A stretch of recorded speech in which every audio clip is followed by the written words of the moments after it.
Now we are going to purchase some NFT packs from the secondary market.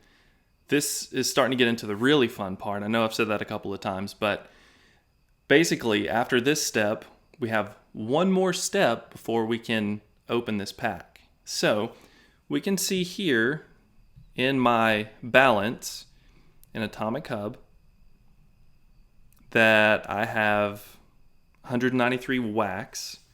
So I'm going to go over to the market, and hopefully that's enough to get me 2 Game of Thrones packs. So remember, we can filter and sort. So I'm going to filter Game of Thrones Funko, packs drop, and I am going to sort by the price that is the lowest.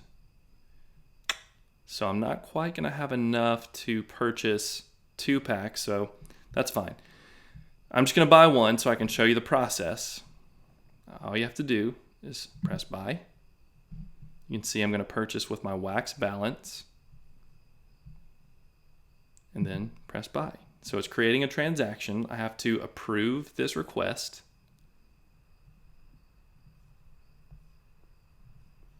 Okay. So, of course, whenever I make a purchase on AtomicHub, I can go to my inventory, and now we can see that I have a standard Game of Thrones pack. So if I go here and I choose to unpack, it's going to take me over to drop, because that's where you have to go in order to rip your packs.